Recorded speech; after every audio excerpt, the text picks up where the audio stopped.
በጓንታናሞ ያለው በ15 በ12 ሴት ፖሊሶች ሁለት የተደፈረው በጓንታናሞ ላይን እንኳን የሚሰቀጥጥ ተግባር የሚፈጸምበት የዓለማችን እስር ቤት መሆኑን አይቻለሁ። በጓንታናሞ እስር ቤት ውስጥ ወንድ ለወንድ ሴት ለሴት ላይን እንኳን የሚሰቀጥጥ ባህሪያት ይፈጸማሉ። ጓንታናሞ ማለት የዓለማችን አስፈሪ እስር ቤት ነው። ይህን አምናለሁ። ግን የእኔ ያክል ጋር ነው ጣል ብዬ አስቤ አላቅም። ያለ ፍርዴ ነበር 5 ዓመት ሁሉ የኖርኩት። 5 ዓመት ስኖር 1 ሳምንት ያለ ምግብ ቆይቻለሁ። በሳምንት ውስጥ 2 ጊዜ ሽንታቸውን ውሃ ነው እያሉ ሰጥቶ አጠጥተውኛል። እኔም አማራጭ አጥቼ ያን ነገር አድርጌያለሁ። ስለ ጓንታናሞ ቆይታዬ ይሄን ልበላችሁ። የንጹሃን ሰቆቃ በጓንታናሞ እውነተኛ ታሪክ። ጓንታናሞ ማለት በዓለማችን ከባድና አስደንጋጭና አስፈሪ እስር ቤት ነው። መገኛውም በአሜሪካ ነው። ለ5 ዓመት ያለ ጥፋቱ ስለታሰረው ወጣት ይህን ታሪክ ይዤላችሁ ቀርቤያለሁ። አቅራቢ ያብቃል ፍቅሩ።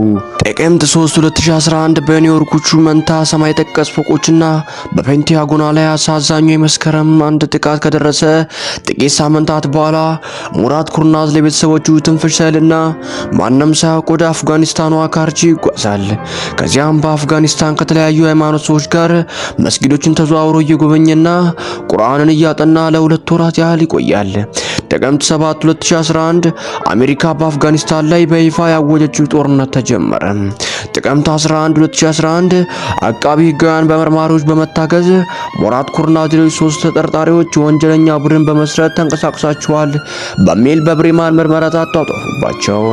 ይሄ ምርመራ የጀመረው ደግሞ ልጁ ከጠፋ በኋላ ሃይማኖቴን ማጥበብ በመጀመሩ ጢሙ ጎፍሯል ብለውና ለፖሊሱ አገርን አማን ብለውና ሌላ ነገር ሳያስቡ የሰጡትን ጥቆማ ተከትሎ ነው። በመርከብ ስራ ኩርናዝን ካሰለጠኑት መምህራን መካከል አንዱም አንዳንድ ተማሪዎች ኩርናዝ አፍጋኒስታን መሄዱን ለፖሊስ መናገራቸውን ያስታውሳሉ።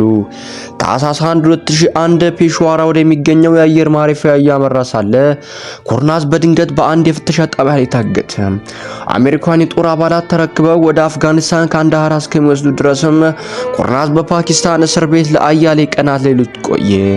ጥር 9 2002 የጀርመኑ የስለላ ድርጅት በወቅቱ በቻንስለር ጀርሃርድ ሸርደር ይመራ ለነበረው መንግስት በጀርመን ውስጥ ተወልዶ ያደገው ቱርካዊ ሙራድ ኩርናዝ በካንዳሃር ታስሮ እንደሚገኝ ሪፖርት አደረገ። ጥር 11 2002 የመጀመሪያው ዙር እስረኞች በአፍጋኒስታን ኩባ ወደሚገኘው የጓንታናሞ ቤይ እስር ቤት ታገዙ። የካቲት 1 2002 የሙራድ ኩርናዝ ወላጅ እናት የጠፋው ልጃቸውን አስመልክቶ መረጃ ይሰጣቸው ዘንድ ለጀርመኑ የውጭ ጉዳይ ሚኒስቴር የማጸኛ ደብዳቤ ጽፈው አስገቡ። ፖሊስም ወደ ጓንታናሞ ሊዞር መሆኑን አሳውቋቸው የካቲት 2 2002 ኩርናዝ ተጠፍግጎ እንደታሰረ ወደ ጓንታናሞ በአውሮፕላን ተወሰደ። የካቲት 15 2002 ኩርናዝና ሌሎቹ እስረኞች ሽብርተኛ ድርጅት አቋቁመዋል በሚል ጥርጣሬ በመታሰራቸው ከብሬማኑ አነስተኛ የክልል ፖሊስ ፋይል ወስደው ምርመራ ያጧጡፉበት ዘንድ የቀረበለትን ጥሪ የጀርመኑ የፌዴራል አቃቤ ሕግ ቢሮ ግልጽ ማስረጃ የጎደለውን ክስ ለመመስረት የሚያስችል አይደለም በማለት ጥያቄውን ውድቅ አደረገ። የካቲት 20 2002 በብሬማን ሕገ መንግስት ጥበቃ ድርጅት አቃቤ ሕጋውያን ከኩርናዝ ጋር ጸብ የነበራቸውና የማይወዱትን ጨምሮ ከቀድሞ የክፍል ጓደኞቹ ጋር ተነጋግረው ቃላቸውን ተቀበሏቸው። ፖሊስም የተቀበለው ቃል ዝርዝር ላይ ግን አንድም ተማሪ ሙራድ ኩርናዝ በእርግጥም አሜሪካንን ለማጥቃት ከአፍጋኒስታውያን ጋር አሲሯል ብሎ በቀጥታ አልመሰከረም። ሚያዝያ 28 2002 ከሌሎቹ በቁጥር ወደ 300 ከሚደርሱ እስረኞች ጋር በመሆን ሙራድ ኩርናዝ ከካምፕ ኤክስሬይ ወደ አዲስ የተሰራው የካምፕ ዴልታ እስር ቤት ተዛወረ። ግንቦት 27 2002 ጀርመናውያን የህግ ጠበቃ በርናርድ ዶክ ሙራድ ኩርናዝን ወክሎ መንቀሳቀስና ችሎቶች ላይ መገኘት ጀመረ።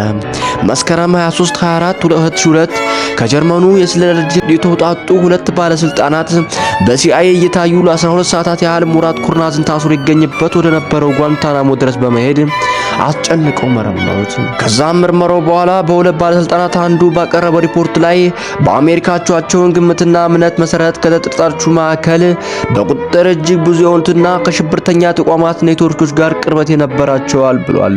አብሮት የነበሩት ሌላኛው መርማሪ ግን ሙራድ ኩርናዝ በቀረበበት እንደተረዳውና በስፋት እንደሚታመነው የመፍታቱ ነገር አይቀሬ በመሆኑ ወደ ጀርመን ቢመለስ ሊያመጣብን ከሚችለው የሚዲያ ጣጣ አንጻር ወደ ጀርመን ባይመለስ ይሻላል በሚል ሐሳብ አቅርቧል። መስከረም 26 2002 የጀርመኑ የስለላ ድርጅት ለበርሊኑ መንግስት የአሜሪካ ባለስልጣናት የሲአይኤ ሰዎች ሙራት ኩርናዝ መፍታቱን እርግጥ መሆኑን እየተናገሩ ነው። እንዲያውም በሚቀጥሉ ከ6 እስከ 8 ሳምንታት ባለው ጊዜ ውስጥ ሊፈታ ይችላል ብለው አሳወቁ። ጥቅምት 13 2002 የብሬማን ባለስልጣናት በሙራት ኩርናዝ ላይ ሲያካሂዱት የነበሩት ምርመራ አቋረጡ። ጥቅምት 27 2002 3 አፍጋናውያንና አንድ የፓኪስታን ዜጋ ከጓንታናሞ ከተለቀቁ እስረኞች ቀዳሚዎች ሆኑ።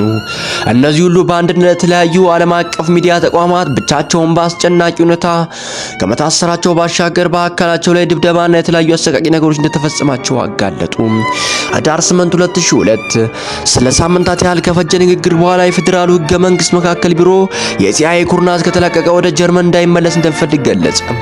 መጋቢት 19 2003 አሜሪካ መራሹ ጦርነት በኢራቅ ላይ ተጀመረ።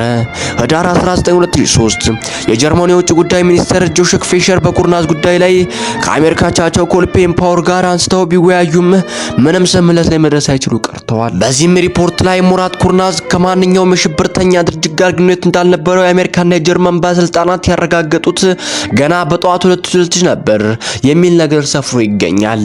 ግን እሱ የታሰረው እስከዛኛው ድረስ ነበር። 5 የሶቅ ዓመታትን በጓንታናሞ ቤይ እስር ቤት፣ ፍራንክፈርት የአውሮፕላን ጣቢያ። እውነት ለመናገር ያህል ለእማዬ ወደ ፓኪስታን ለመጓዝ አስቤ መውጣቴን ትንፈሽ ብልላት ኖሮ በእርግጠኝነት በላርፈ ተቀመጥ ንቅንቅ አትላትም ትለኝ ነበር። ምንም እንኳን 19 ዓመት የሞላኝ ቢሆንም እማዬ ግን በአውሮፕላን ብቻዬን እንዳሳፈርና አምናት አትፈቅድልኝም። እንግዲህ ከዚህ አንጻር ትልቁ ችግር እንዴት ከሷ ርቄ እየሄድኩ መሆኔን ላሳውቃት ልሰናብታት ነበር። ጀርባዬን ስላሳከከኝ መታሻዬን ፈልጌ ነው ልላት መሰኩኝ። ያንን ብዬ ልክ ካሸችልኝ በኋላ ሻልተከሻ እንድንተቃቀፍ አደርጋለሁ። በቃ በዚህ ነው የምሰናበታት። በኋላ በደንብ ነው የምገባት። ወደ ላይ ወጣውና እማዬ ባክሽ ጀርባዬ ምን እንደሆነ አላውቅም ያሳከኛል፣ ለምን አታሽኝም አልኳት። ግን እኮ ረፈድ አለ ልጄ፣ ነገ ምን ችግር አለው?